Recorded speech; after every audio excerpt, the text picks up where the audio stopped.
Should say, let me hit Ephesians. It's heavy. Ephesians 4. This conduct between the brothers, man. We should be treating each other as we would treat our own flesh, man. What's that? Ephesians 4. Unity of the Spirit, the Christians walk. Let me start at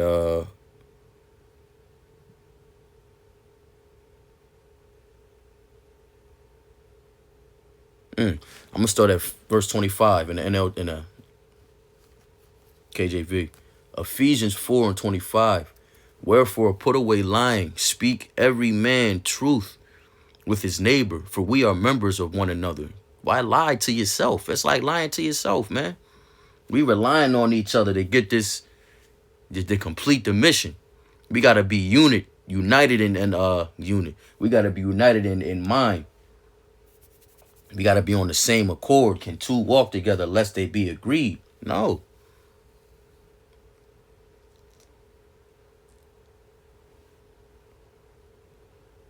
It's verse 26. Be ye angry and sin not. Let not the sun go down upon your wrath. This is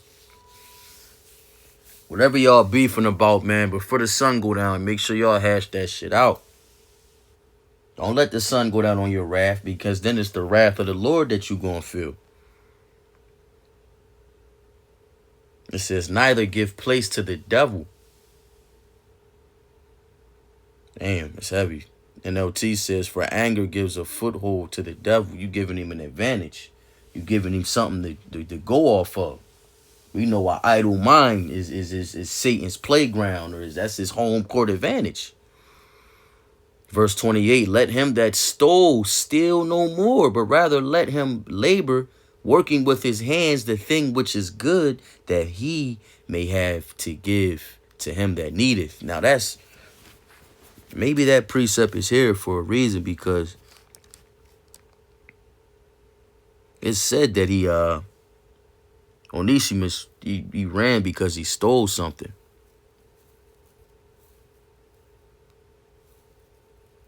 You know, he ran into Paul. Paul sent him to the Lord. They sent him right back. Sent him right back to where he was. And it says again, let him that stole steal no more. That's grace, that's mercy. But rather let him labor, working with the hands the things which is good, that he may give to him that needeth. We all fall, man. They just fall 7 times and get it fucked. Right? So Onesimus' journey, he was supposed to flee in order to find the Lord. If he would have never left, he would have never found the Lord. It's just beautiful how, the Lord has he has a sense of humor. Guess we can keep going.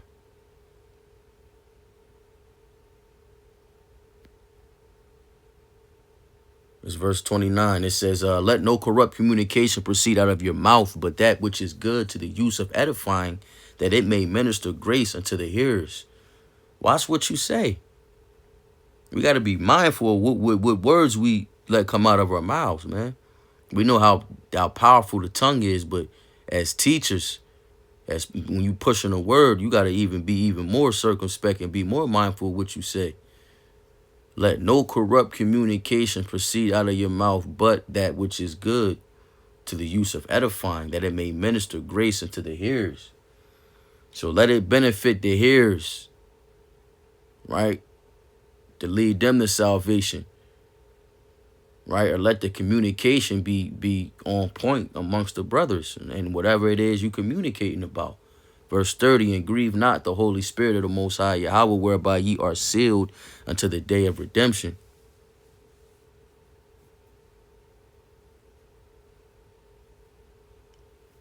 Damn, and do not bring sorrow to Yahweh's Holy Spirit by the way you live. Remember, he has identified you as his own, guaranteeing that you will be saved on the day of redemption.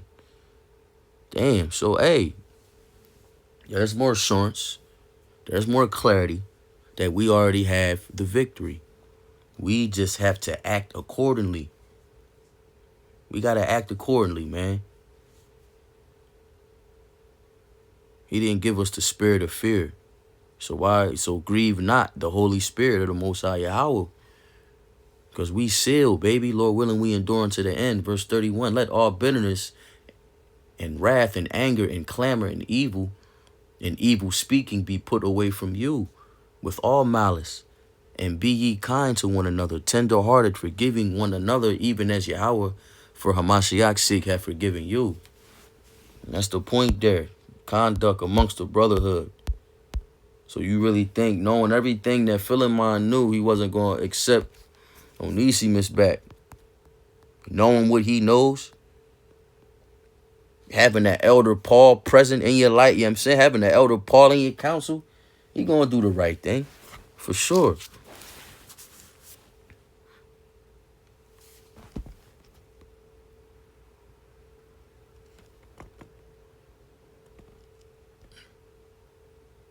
It's verse 15, Philemon 1 and 15. It seems you lost Onesimus for a little while so that you could have him back forever.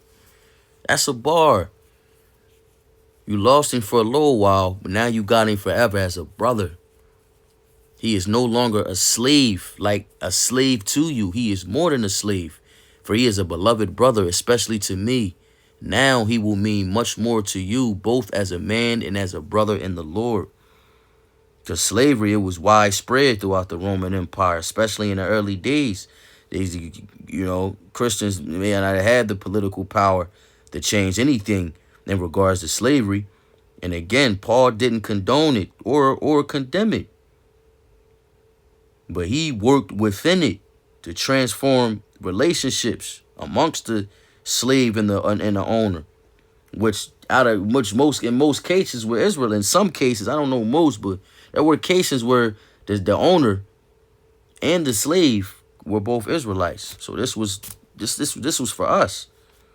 If you in a position of authority, understand that you got one in authority above you always.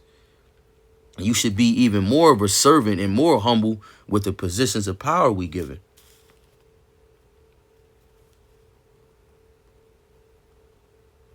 So Paul was changing the people within those structures, because that's where it started. Start with the people. Israel's a people before it's a place.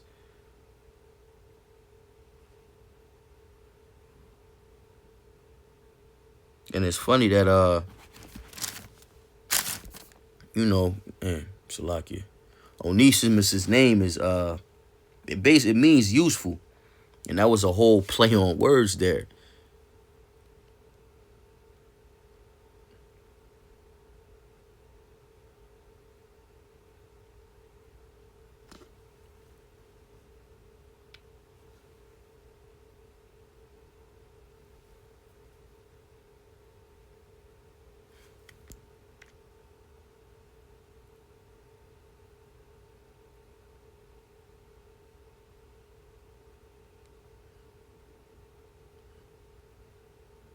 It's verse 17. So if you consider me as your partner, welcome him as you will welcome me. If he has wronged you in any way or owes you anything, charge it to me. I, Paul, write this with my own hand. I will repay it and won't mention that you owe me your very soul. Yes, my brother, please do me this favor for the Lord's sake. Give me this encouragement in Hamashiach, Yahushai. I am confident as I write this letter that you will do what I ask and even more. One more thing. Please prepare a guest room for me, for I am hoping that the Most High Yahweh will answer your prayers and let me return to you soon. Paul's final greetings. Epaphras, my fellow prisoner in Yahushai, sends you his greetings. So do Mark, Aristarchus, Demas, and Luke, my co-workers. May the grace of the Lord Yahushua Mashiach be with your spirit. And that concludes the chapter. So Onesimus went from slave to a brother in the Lord, to becoming a part of the body.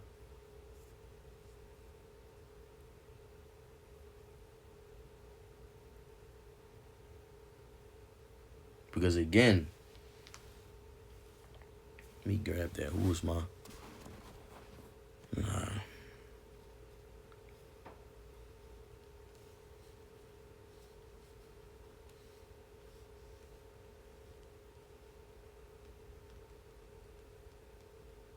Let me see.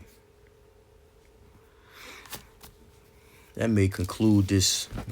To make sure I grabbed all the precepts.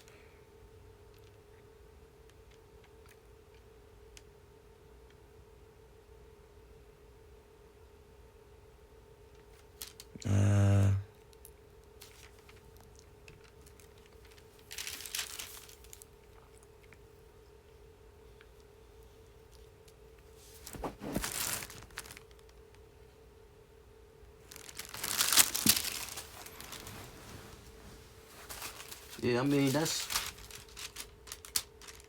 I hit all the points. You know? So the importance of the lesson, our relationships within the body, you gotta be forgiving, more accepting, more grace, more patience, and more mercy. You know what I mean? We all family, man. End of the day. And these walls, the walls we spoke of race and money and popularity and personality, that shit don't fly in the body, man. It's 4:14. Call Allah y'all Bashim Yahushai. Alright.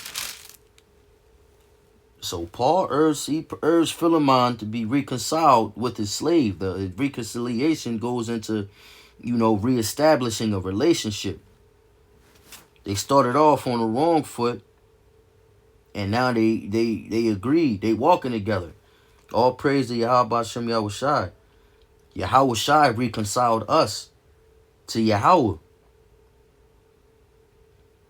Right? So these statuses, these personality differences, money, all these different barriers, these walls is artificial. And if you still walking up with the own walls you put up, man, you're gonna need some counseling, man. Seek the Lord while he may be found. Do anything with anything. Let me end with that. What's that? Philippians 4.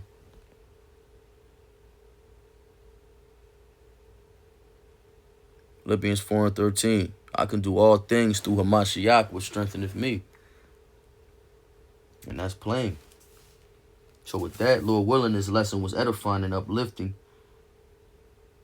Went over a little bit. It's all good. I want to give all praise, honor, and infinite glory to Yahweh, Bahashem Yahushai, Baharachak Wadash. Double honors to the apostles and the elders of Great Millstone and GMS who teach and rule well. And peace and salutations to the hopeful elect. Keep enduring, Akim, Kwame Yasharala, and the Baba Ball. Shalom.